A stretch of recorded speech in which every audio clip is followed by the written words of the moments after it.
Now, y'all know, well, y'all don't know, but I'm a Taurus. And a Taurus and an earth sign, we gonna find our nature. I'm just excited because this like spot is like secluded in this little area. So, this is cute. Made me so happy. Okay. Hi, how are we today? I hope you guys are doing so good. Thanks for coming back to my channel. Thanks for tuning in. Thanks for watching. Thanks for giving me your attention and your love. It's so appreciated. Thanks for coming on this journey with me while I find my voice and just become this great teacher and learner and nurturer that I am. So, little update. For the past, what's today? Today is Saturday, so since Tuesday, I have been crying nonstop tears. I've been doing a lot of shadow work. Just, going through the course of a journey of becoming a full, healed, and whole woman. So I've been going through the motions of that, and then last night there was a healing conversation that happened, and then I woke up today because the healing conversation was like the conclusion of the shadow work I was doing. So that kind of just like wrapped it all up, put the bow on it. Said my prayers last night, and I just like received everything that I was supposed to receive from this transition that I'm currently going through. And during the 3 days, I found this book at my best friend's house, and I was guided to read it. It has 37 chapters. That's my angel number. Y'all gonna hear that number a lot, so get used to it. But I'm on chapter 16, and I read that one this morning, and it just moved me. And then it just came into my conscious, like, I'm gonna read a chapter out loud for you guys, and there's a couple reasons why. One is gonna get me used to using my voice and projecting my voice to be heard. I'm going to intentionally do my best to read slower because I have a habit of talking really fast, especially when I'm passionate about what I'm speaking of. I'll just start going, and I'm like, whoa, girl, they won't be able to understand you. So I was like, I love to read. I actually love reading out loud. What you guys don't know, one of my an insecurity that I am working through is my speech and the way I pronounce words, and I have to really slow down and think about what I'm saying and pronounce my words fully, and that has always been a challenge of mine, and it used to hurt. So I'm like, read out loud, and this is gonna help, with my voice. So that's my intention. And then also this is a lesson about resistance, and I thought that it hit a lot of good points in just this one chapter. So why not share and inspire someone else who may be dealing with some resistance, which is everybody. All right, this is chapter 16, Resisting Happiness by Matthew Kelly. No visitors. Okay. John and I started playing basketball. It gave us a chance to talk. That mostly turned out to be me asking him questions about things I had read. One thing that impresses me the most about him in hindsight is that if I asked him a question and he didn't know the answer, he would either tell me where I could find it or ask me about it the next week, or he would say to me, "Let me find out and I'll let you know." Then he did. So often people would say, "Let me get back to you." They never do, especially with questions about faith and spirituality. Each week, he would check in with me. He would ask me about my spiritual habits, see how school and work were going, and just genuinely show an interest in me as a person. "How's your 10 minutes a day going?" John asked. "Great. You doing it every day?" "Most days." "What about your Bible? You reading a chapter a day?" "Yes." "How about your study? Are you turning each hour into a prayer for someone?" "Yep, I'm doing pretty good with that. It helps me focus." "Are you happier?" he asked. I looked him in his eye and said, "Yes, thank you." "You're so welcome." "So, what are you doing Saturday afternoon?" All of a sudden, I got defensive. It was instructive. It was instinctive. I didn't know it at the time, but it was resistance. I'm busy Saturday afternoon, I lied. Busy doing what? He asked, calling my bluff. Busy being busy, I joked, trying to deflect. Come on, he said, just give me 2 hours on Saturday afternoon. This guy had changed my life. I mean, it was ultimately God, but John facilitated the introduction, and he knows where I would be if he hadn't played his role in God's plan. And besides all that, I was happy. I was happier than I had ever been in my life. I had clarity. I felt like for the first time in my life, I had a really good sense of who I was and what really mattered. But still, I was resistant. I was resisting him. I was resisting happiness. I was resisting a better version of myself. I was resisting God.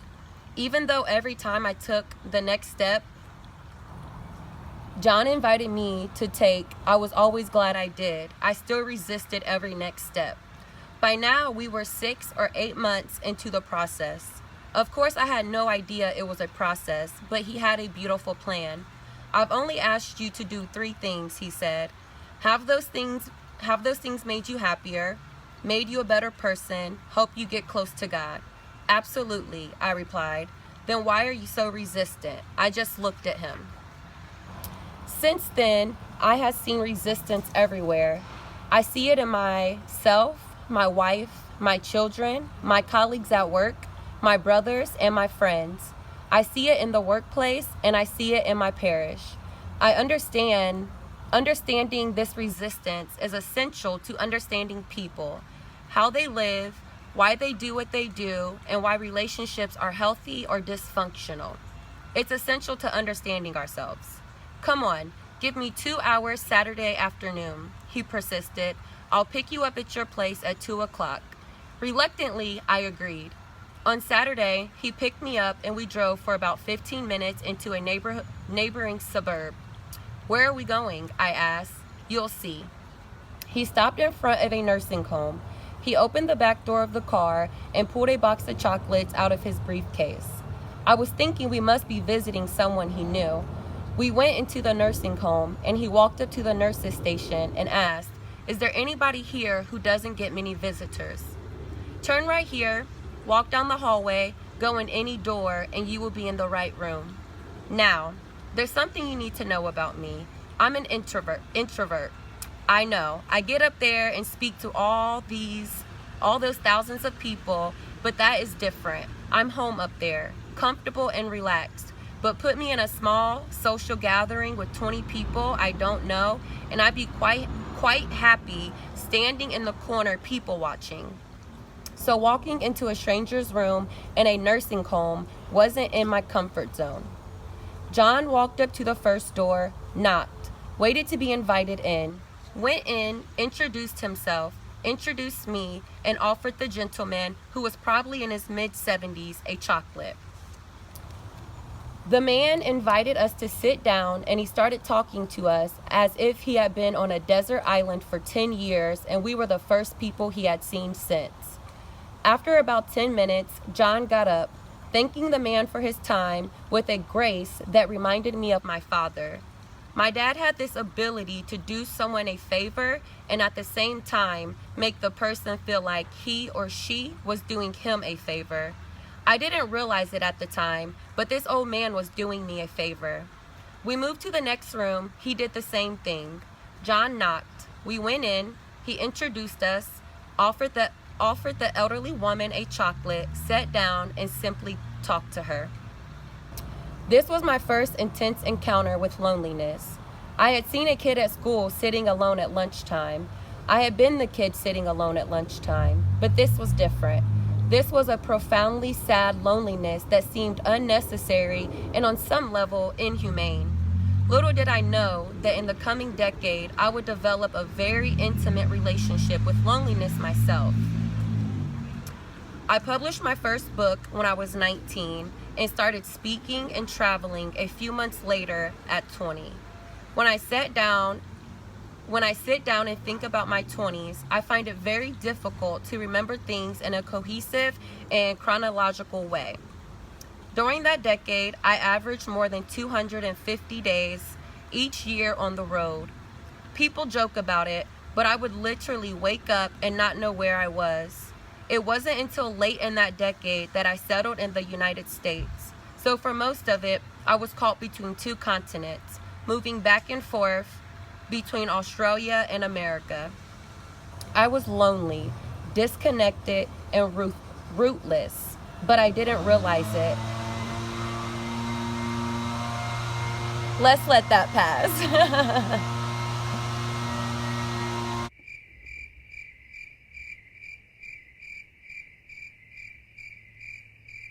They not about this gonna stop. I'll just have to edit this part out. Yeah, go ahead, slow that down. Get your little grass cut or whatever. Huh, maybe you guys can hear me over. Guess I gotta talk louder. All right, where was I at?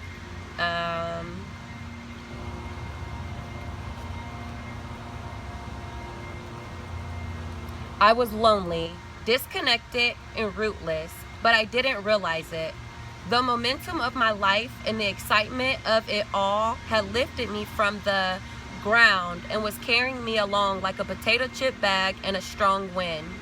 Only when some normality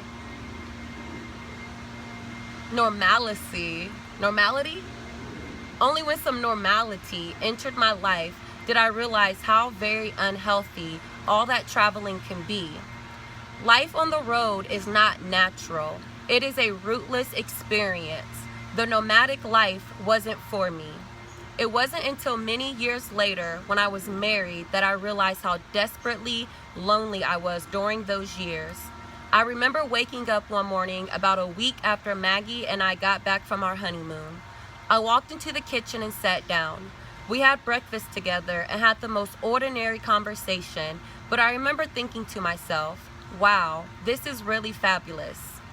Being alone is not the same as feeling lonely, but one can slip effortlessly into the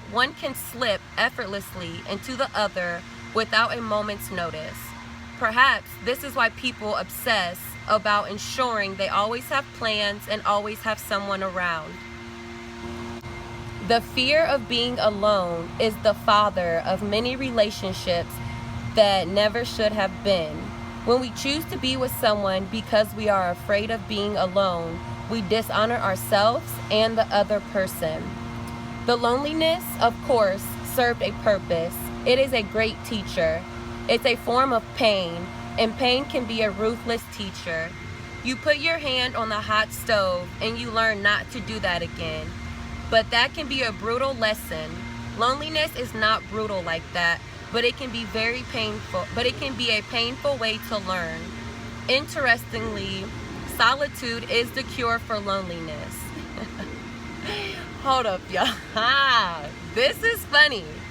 I mean, now it's a plane. Somebody's cutting grass. Like, I have to yell to project my voice. I'm not upset about it, but I have to, get this out, this laugh, because this is something that normally I would just be like, all right, I'm not doing the video. Wrap it up. I'm done. But I have to learn to project my voice so that I can be heard when I'm speaking to people and speaking to large crowds. Because you never know, the mic could go out, I could lose electricity, and then I would have to use my voice and speak from my womb and from my core. So that's what I'm about to do, even though I feel like I'm screaming.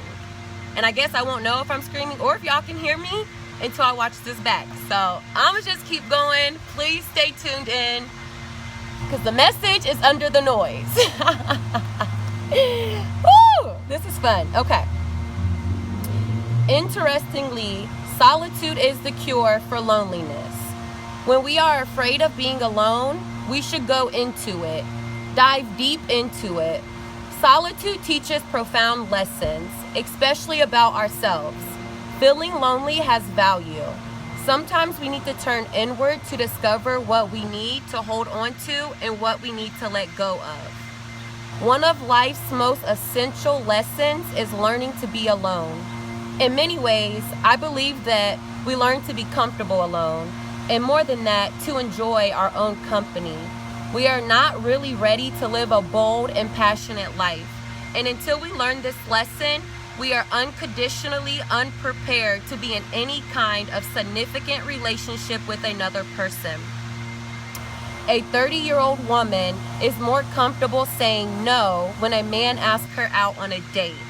Her 22-year-old self might have said yes, but she knows herself better now. And she knows that a hot bath, a good book, and a nice glass of wine are better than some dates. She has learned to be comfortable in her own company. It is an invaluable lesson. Until we really know ourselves, we waver a lot and come down on the wrong side of too many decisions. Once we get to know ourselves and establish a sense of self, we find ourselves in possession of a rare clarity that teaches us that if it's not a definite yes, it's a definite no. Loneliness or solitude, or perhaps both, teach us who we are deep down beyond the influences of parents, teachers, friends, and the current culture. Loneliness and solitude teach us what is really important and what is trivial nonsense. Loneliness is a form of hunger, and hunger is good for us. Loneliness and solitude teach us gratitude. Yes, there are differences between the two, but they intermingle, and often is impossible to separate them. These elderly men and women in the nursing home were intensely lonely in many cases. They didn't have a lot of tomorrows to look forward to. Every single one of them had a story to tell about their lives, and those stories were filled with fabulous lessons about life.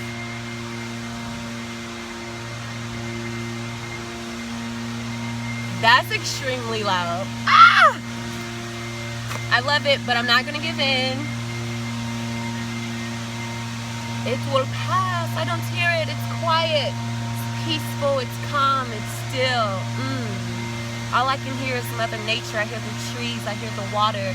I hear my voice projecting and being heard loud and clearly. I'm speaking these things into myself so that I don't get frustrated and get up and leave. This is how I reprogram myself, my thoughts, my subconscious mind. I will finish this chapter. I will be heard. My voice will be heard, okay? I appreciate this stillness. I love Mother Nature. I have no idea where I'm at, by the way. Oh, that's a bridge. I'm right under the bridge, and I bridge the gap between the spirit and the human experience.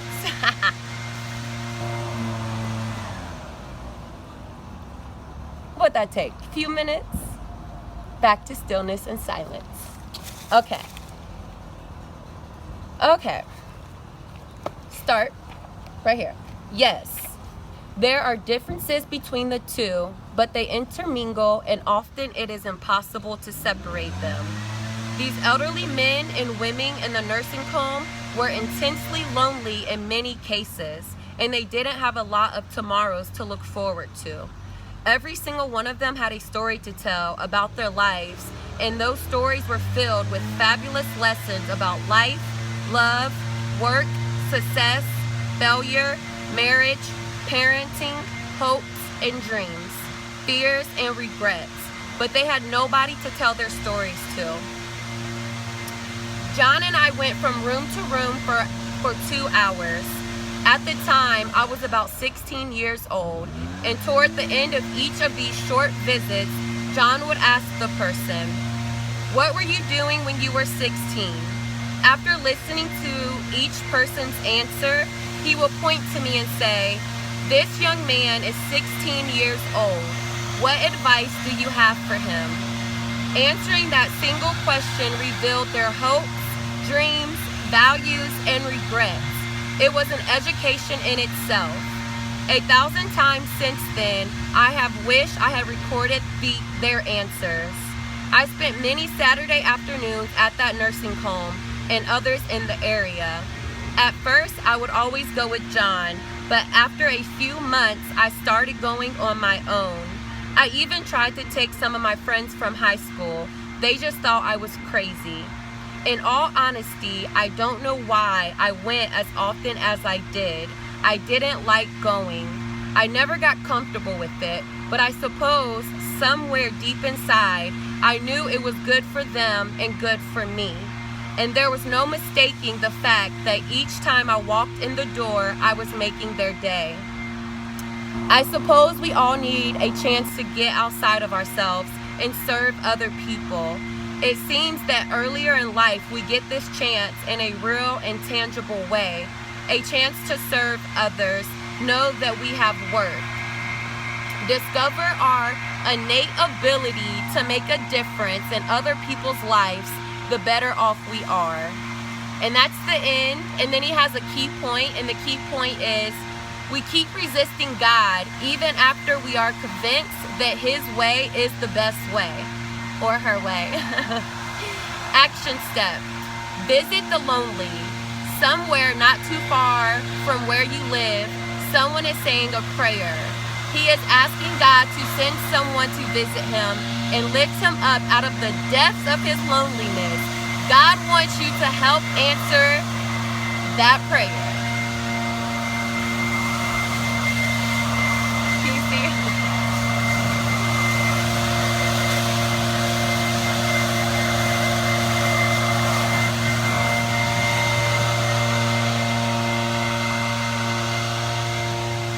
I mean, seriously?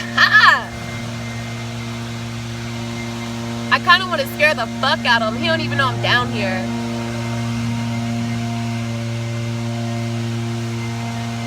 I love life.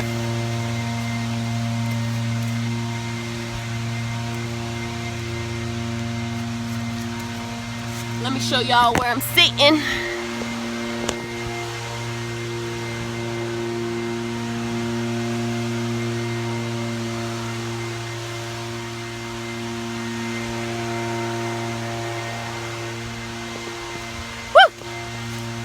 Now I gotta climb my way up out of here. That was fun.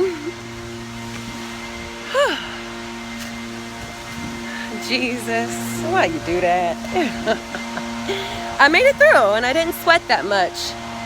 Normally in situations like that, I'd be sweating, my heart be beating on my chest. But nope, Gucci hunty. I mean, baby boy is blowing today.